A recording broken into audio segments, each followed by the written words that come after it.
지금 예천군 의회에서도 사퇴 압박이 거세게 일고 있습니다. 해외 연수 도중에 가이드 폭행 등의 물의를 일으킨 예천군 의회 박종철 의원, 엊그제 경찰에 나왔었는데 그때 모습부터 잠깐 보도록 하겠습니다. 예, 사퇴하실 의향이 있으십니까? 어쨌든 무리를 빚어가지고 죄송합니다. 가이드님께도 다시 한 번 더 사죄드리고 국민들께도 사죄드리겠습니다. 왜 거짓 해명하셨나요? 조사에 충실히 하겠습니다. 의원님, 그 때리기 전까지 어떤 일들이 그 전에 있었던 거예요? 조사에서 답변드리겠습니다. 의원님, 그 국민들이 좀 많이 실망하신 것 같은데 혹시 뭐 하고 싶은 죄송합니다. 정말로 죄송합니다. 조사받는 심정이 어떠신지 한 말씀 부탁드립니다. 정말 죄송합니다. 의원님, 그리고 그 뭐 주변 분들한테 이제 뭐 나만 당할 수는 없다, 뭐 다른 게 더 있다 이런 말씀을 좀 하신 걸로 알고 있는데 혹시 그런 내용이 있어요? 조사에 임하겠습니다. 충실하게. 네. 일단 죄송하다고 했지만 일단 폭행도 인정하지 않았습니까? 네. 그럼 처벌로 연결되는 건가요? 네, 지금 뭐 처벌을 받는 건 불가피한 상황이고요. 처음에 이 해명이 어찌 보면 이 논란을 더 키웠던 거죠. 예. 이렇게 얘기를 했습니다. 손사래를 치는데 얼굴이 와서 닿았다 그랬어요. 얼굴이 와서. 근데 그 영상 아마 보신 분들 많이 있겠지만 정말 일방적인 무자비한 폭행입니다. 네. 그런데 이제 문제가 되는 건 뭐냐면 합의를 했다라는 그런 얘기가 한번 나오지 않았습니까? 예. 그런데 문제는 지금 수사기관에서 바라보고 있는 건 단순 폭행이라면 합의를 하면 처벌 못합니다. 그런데 상해죄를 적용한다는 얘기를 하고 있고 또 하나는 설사 이게 상해로 가기 힘들다고 할지라도 네. 이 가이드가 하고 있는 얘기는 박종철 의원이랑 합의한 게 아니라 다른 의원들이 지금 돈을 모아서 줬고 박종철 의원은 단 한 번도 사과를 하지 않았다라거든요. 네. 그럼 그거는 그 자체로 합의라고 볼 수가 없잖아요. 그러니까 일단 두 단계입니다. 설사 폭행이라고 하더라도 그때 합의금을 받았던 게 실제 합의가 아니고 그다음에 설사 그게 합의가 인정된다고 하더라도 지금 적용될 혐의를 지금 뭐 가이드 얼굴 지금 영상 흐릿하게 나오고 있습니다만 예. 피멍이 들고 피도 굉장히 많이 나고 그리고 저 정도가 되면 단순 폭행을 넘어서 상해에 해당하기 때문에 상해는 반의사불벌죄가 아니에요. 그래서 네. 일단 뭐 처벌은 지금 불가피한 상황으로 보입니다. 합의 여부와 상관없이. 네, 그렇습니다. 자, 박 의원 소환에 앞서 예천 군민들이 108배를 하기도 했습니다. 이런 의원들을 뽑아서 우리가 죄송하다 이런 의미의 108배를 했는데 그때의 모습도 한번 그분들의 얘기도 한번 들어보고 또 이야기 나눠보겠습니다. 국민들의 여러 같은 대준 요구에 외면할 시에는 즉각 주민 소환제를 절차를 진행할 것을 강력하게 경고한다.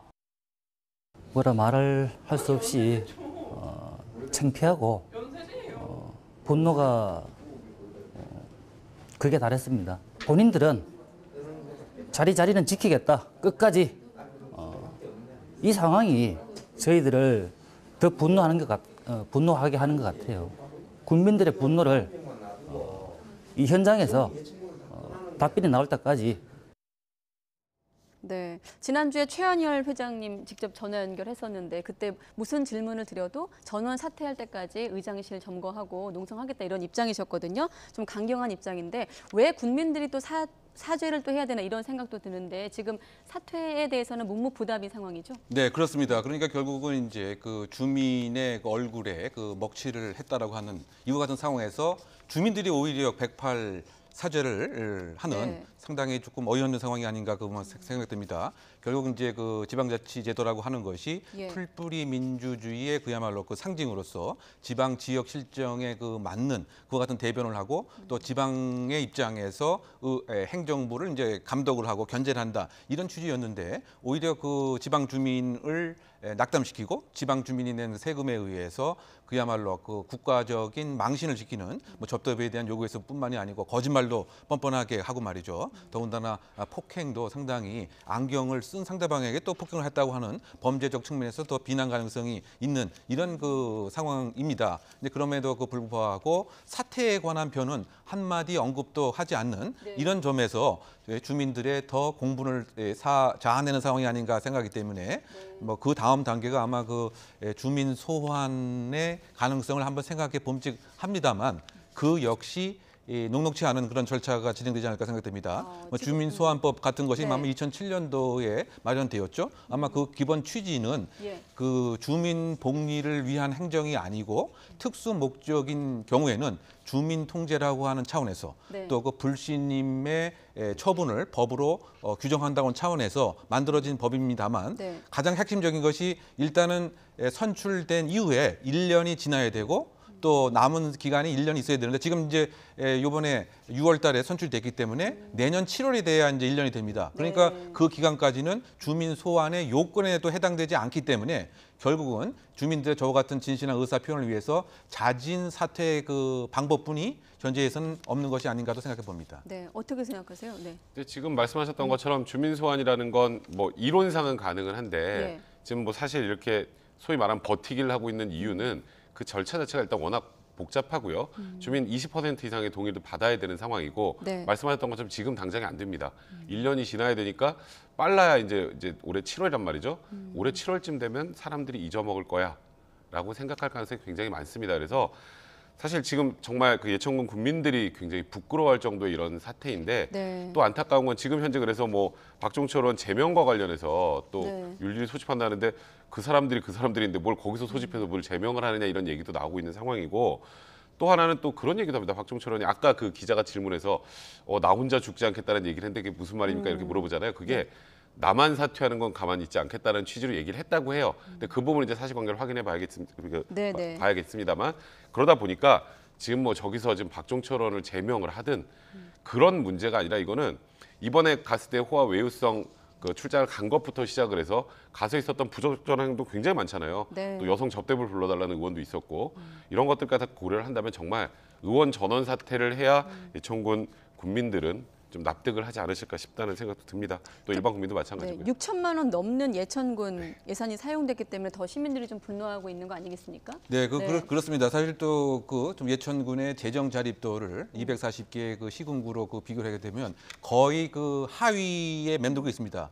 214위인데 그런데 또 의정비 자체는 약 그 상위 한 7위 정도로 또 파악되고 있습니다. 근데 네. 어쨌든 지금 6천만 원을 쓴 목적이 만약에 정말 선진 지방 행정을 배우는데 했다고 한다면 예. 우리가 조금 이해도 함직합니다만 실제로 또 그날 약 7박 10일간의 그 내용을 보게 되면 주로 관광 위주로만 그 되어 있기 때문에 네. 과연 이렇게 재정 자립도가 그 낮은 곳에서 6천만 원이라고 하는 거금을 쓴 이유가 그야말로 개인의 사익 추구, 개인의 관광성 그야말로 네. 이와 같은 유희 이것밖에는 사실 해석할 여지가 없기 때문에 더 비난 가능성이 있는 것이고 이런 차원에서 본다고 한다면 우리나라 의 기초 자치 소위 말해서 예. 지방자치 수준이 이런 것은 아니냐라고 하는 의심도 이제 가질 만한 것이기 때문에 네. 지금 그 정부에서 논의하고 있는 여러 가지 그 분권화에 대한 이와 같은 사회적 경향에 찬물을 끼얹을 수도 있는 그런 추태가 아닌가도 정리해 봅니다. 네, 뭐 모든 해외 연수를 다 일반화시켜서 우리가 볼 수는 없겠지만 자꾸 이런 일이 지난번에도 한번 있었고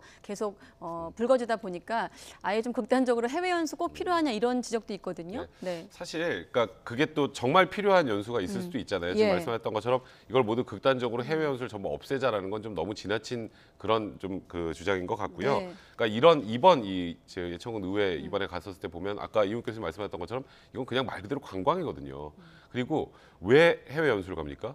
뭔가를 배우러 가는 거잖아요. 그러면 사실 저는 이 부분을 철저히 하면 크게 문제가 없을 거라고 생각하는 게 연수 갔다 와서 본인 스스로 제대로 보고서를 작성해서 내가 가서 뭘 배웠고 우리 군이나 우리 네. 지자체에서 뭘 할 수 있는지에 대해서 그런 제대로 된 보고서를 낸다면 모르겠는데 뭐 일각에서는 보고서 대신 써주는 사람도 있다고 하고 보고서를 받지도 않는 것도 있다고 하니까요. 또 보고서를 베꼈다는 얘기도 네, 있고요. 그렇죠. 그러니까 예. 그런 부분들이라도 좀 관리 감독을 철저히 하면 그래도 이런 외유성 해외 연수 논란은 그래도 좀 수그러들 수 있지 않을까라는 개인적인 생각이 좀 듭니다. 네, 오늘은 여기까지 듣도록 하겠습니다. 네, 이용혁 교수님 그리고 백성문 변호사와 함께했습니다. 고맙습니다. 예.